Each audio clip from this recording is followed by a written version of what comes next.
यशाया 1 उसकी 2 आयत में लिखा है, हे स्वर्ग सुन, हे पृथ्वी कान लगा, क्योंकि यहोवा कहता है, मैंने बाल बच्चों का पालन पोषण किया, उनको बढ़ाया भी, परंतु उन्होंने मुझसे बलवा किया। बैल तो अपने मालिक और गधा अपने स्वामी की चरनी को पहचानता, परंतु इज़राइल मुझे नहीं जानता, मेरी प्रजा विचार नहीं करती। हाय, ये जाति पाप से कैसे भरी है, ये समाज अधर्म से कैसे लदा हुआ है। इस वंश के लोग कैसे कुकर्मी हैं, ये बाल बच्चे कैसे बिगड़े हुए हैं। उन्होंने यहोवा को छोड़ दिया और उन्होंने इज़राइल के पवित्र को तुच्छ जाना है, वे पराये बनकर दूर हो गए हैं। परमेश्वर ने कहा कि ये जाति पाप से कैसे भरी है। आज से कुछ साल पहले जब इंटरनेट की स्टार्टिंग हुई थी और इंटरनेट आम लोगों तक पहुंचा था, मैंने लोगों को बोला था कि अभी तो कुछ पाप आप नहीं देख रहे, आने वाले पाप को आप देखोगे, अंधेरा इतना बढ़ेगा, इतनी गंदगी बढ़ेगी। आज आप इंटरनेट के ऊपर देख लो, जो कपड़े छोटे थे अब तो वो स्टिकर रह गए हैं अंगों के ऊपर। और आपको पाप करने के लिए रेड लाइट एरिया में जाने की ज़रूरत नहीं, आप फेसबुक इंस्टाग्राम ही बहुत है पाप करने के लिए, सब नंग धड़ंग देखने के लिए। वचन कहता है ये जाति पाप से भरी है, जो समाज अधर्म से लदा हुआ है। अगर आप देखेंगे तो मैं अब आपको बता रहा हूँ, आने वाले समय में ऐसे शोज होंगे जहाँ लाइव लोग टॉयलेट को खा जाएंगे, अपने ह्यूमन टॉयलेट को। मैं आपको बता रहा हूँ, इंसान के मल को वो खा जाएंगे लाइव, आपको बता रहा हूं मैं, just for content and views. इतनी गंदगी होगी फ्यूचर में, इतना पाप होगा। अगर आज आप देखो इंटरनेट के ऊपर कॉमेडी के नाम के ऊपर कितना व्यभिचार हाई लेवल का हो चुका। पहले था कॉमेडी के नाम पे व्यभिचार शुरू हुआ, वो एक्सेप्ट हुआ, जब वो एक्सेप्ट हुआ फिर शैतान ने अगला वार लॉन्च किया। अब आप देखो इंटरनेट के ऊपर कॉमेडी के नाम के ऊपर एक बहुत ही हैवी लेवल का पाप जो है वो चल पड़ा है, लेकिन उसके बाद फिर एक अलग लेवल आएगा और लेवल आएगा। कितने मिरेकल्स, कितने साल्वेशंस, कितने खुदा के काम हो रहे जो पहले नहीं हुए। क्यों? पाप का लेवल बढ़ा, शैतान ने अपने हथियारों को, अपनी चीजों को बढ़ाया, तो परमेश्वर भी अपने रोशनी को बढ़ा रहा है। इस कमरे में अगर अंधेरा है ज्यादा, लेकिन जब रोशनी चमकती है तो रोशनी भी फिर रोशनी ज्यादा लगती है कि ये रोशनी चमकी। उसी तरह से आप, परमेश्वर ने कहा तुम ज्योति के समान हो। इस तरह से पास्टर्स, इस तरह से परमेश्वर के दास पहले कभी इतना परमेश्वर उनको ऐसे नहीं जानते थे लोग, लेकिन अब लोग हाईएस्ट लेवल पे उन्हें जानने लगे। इस मिनिस्ट्री को दुनिया का हर बंदा अब जानने लगा, इंडियन हर बंदा इसे जानता है, फॉरेन के लोग इसे जानते हैं। पहले ऐसा नहीं होता था। क्यों? क्योंकि अब पाप अगर बढ़ गया है तो परमेश्वर अपने लोगों को भी उतना ही चमका रहा है और पावर और ग्रेस और अथॉरिटी दे रहा है कि वो उसको इनकाउंटर कर सके, न्यूट्रलाइज कर सके, खत्म कर सके। हालेलुया। अब देखो बच्चे बीमार हो रहे, लोगों के बच्चों को कैंसर हो रहा। पहले कभी नहीं सुनाई देता था, कैंसर बुजुर्गों को होता था, जवानों को, लेकिन अब देखो धीरे धीरे ये मतलब न्यू बॉर्न बेबीज तक पहुंच गया।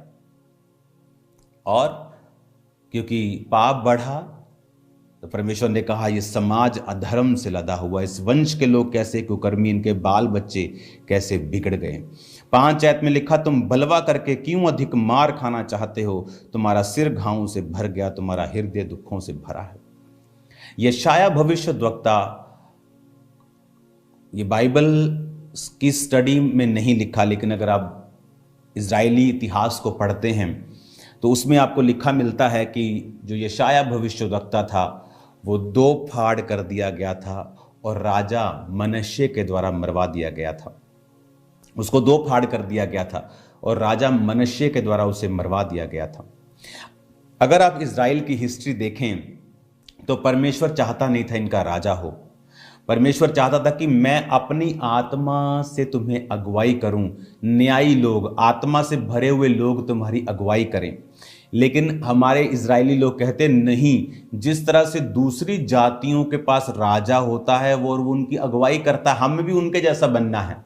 लोग मरते हैं ऐसे, जब हम लोग बोलते हैं कि वो भी ऐसा करते हैं तो हम भी ऐसा करेंगे। वो तो अन्य जाति हैं, वो तो परमेश्वर की आत्मा के द्वारा नहीं, शैतान की आत्मा के द्वारा चलते हैं। तो आप क्या उनकी उस आत्मा के द्वारा चलना चाहते हैं? बाइबल कहती है वो शैतानी आत्मा अब भी आज्ञा ना मानने वालों के अंदर कार्य करता है। वो चाहे आदमी जितना मर्जी अच्छा क्यों ना हो, भला क्यों ना हो, जितनी मर्जी चैरिटी क्यों ना करता हो, लेकिन अगर वो वचन के अनुसार नहीं चलता तो उसको कौन अगुवाई कर रहा है? बाइबल कहती है अब भी आज्ञा ना मानने के वालों के अंदर शैतान का आत्मा कार्य करता है। वो भले काम वो अपनी मर्जी से कर रहा है, लेकिन वो साल्वेशन, वो उद्धार उसकी जिंदगी और उसके द्वारा दूसरों की जिंदगी में नहीं आ सकता है। वचन में इस बात को आप नहीं पाएंगे कि वो मरा कैसे, लेकिन वचन में आप इस बात को पाएंगे कि वो राजा मनश्शे और उसके आसपास के जितने राजा थे उससे 1-2-3 पहले, जैसे बाप, बेटा, हाँ, पोता, ऐसे, तो वो उस जनरेशन में जहाँ हिजकिय्याह नबी को परमेश्वर ने जब चंगा किया,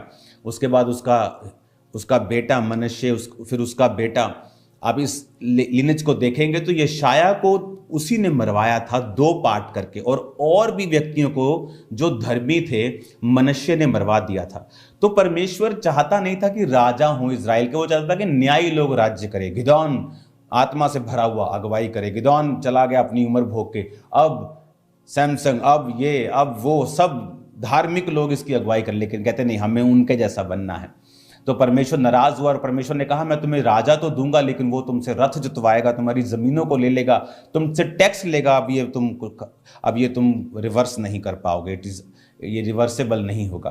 तो शाऊल उनको मिला, तो वो शाऊल के बाद फिर परमेश्वर ने उन पे दया की और दाऊद दिया, और जब दाऊद दिया, दाऊद के बाद उसने सुलेमान दिया, सुलेमान के बाद जब आप राजाओं की इतिहास को पढ़ते हैं, मत्ती की पुस्तक को भी पढ़ते हैं, तो उसमें भी लिखा है सुलेमान से रहबाम, रहबाम से अबिया, अबिया से आसा, आसा से यहोशापात, यहोशापात से योराम, योराम से उज्जिया, उज्जिया से योताम, योताम से आहाज, आहाज से हिजकिय्याह।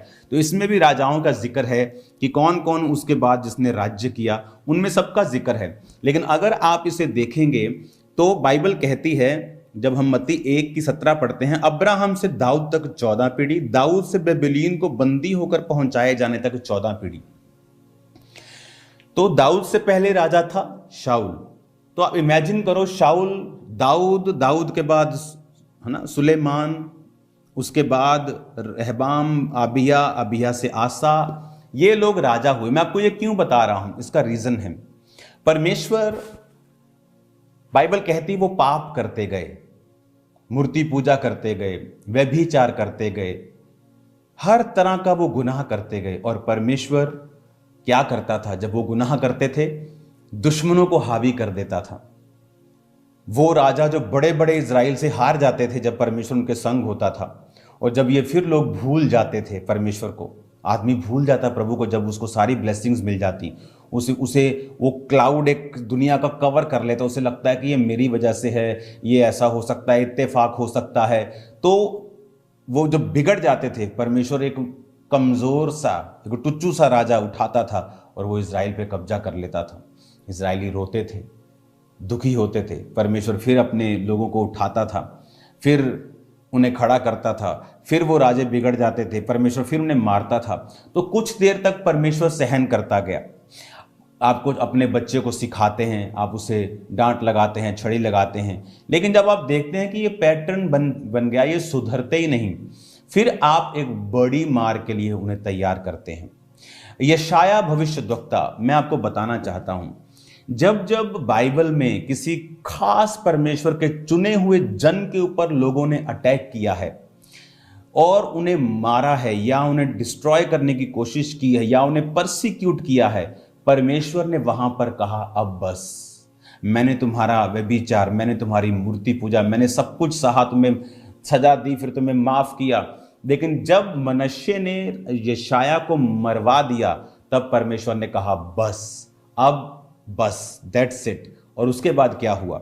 इस मनश्शे के बाद अमोन, अमोन के बाद योशिया, अगर आप 10 आयत को पढ़ें, तो जब उसने मरवा दिया, तो मरवा दिया, उसका बेटा था, उसका बेटे का बेटा था, क्योंकि जो मनश्शे था उसने सबसे ज्यादा समय इजराइल यहूदा के ऊपर राज्य किया, सबसे ज्यादा टाइम उसने राज्य किया।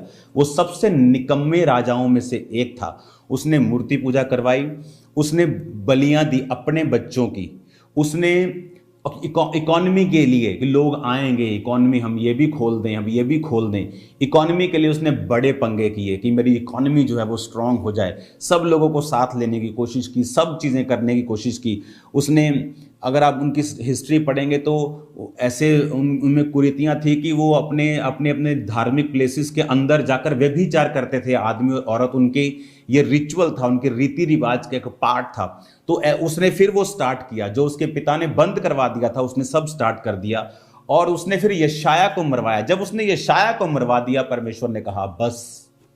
और ये वो समय था जब परमेश्वर ने इज़राइल की महिमा को पूरी तरह से मिट्टी में मिला दिया। नो मोर किंग नाउ। अब मनश्शे से अमोन, अमोन से योशिया, बस बेटा पोता जो पैदा हुआ, उसके बाद परमेश्वर ने कहा बस। फिर लिखा बंदी होकर बेबीलोन के जाने के समय में, 11 आयत में लिखा। फिर वो बेबीलोन के द्वारा बंदी बना लिए गए। मती की 1:11, बंदी होकर बेबीलोन जाने के समय में योशिया से यकुन्याह और उसके भाई उत्पन्न। फिर वो सारी जो इजरायली जाति थी वो बंदी बना लिए गए, लोगों और राजाओं समेत। नाउ नो मोर किंग। पहले परमेश्वर थोड़ी थोड़ी सजा देकर उनको सुधारता था। परमेश्वर ने कहा अब तुम्हारी बस हो गई, अब मैं तुम्हें पूरी तरह से बंदा बनाऊंगा। और फिर क्या हुआ? बेबीलोन को बंदी बनाकर वो पहुंचा लिए गए, बंदी बना लिए गए। जस्ट ऊपर से सीधा नीचे बंदी बना लिए गए, मजदूर बना लिए गए। हालेलुया। और जब यशाया मरवा दिया गया, अगर आप देखेंगे जहां जहां परमेश्वर के लोगों को निरादर किया गया, परसिक्यूट किया गया, मारा गया, उसके बाद जो सजा लोगों के ऊपर आई है वैसी कभी नहीं आई।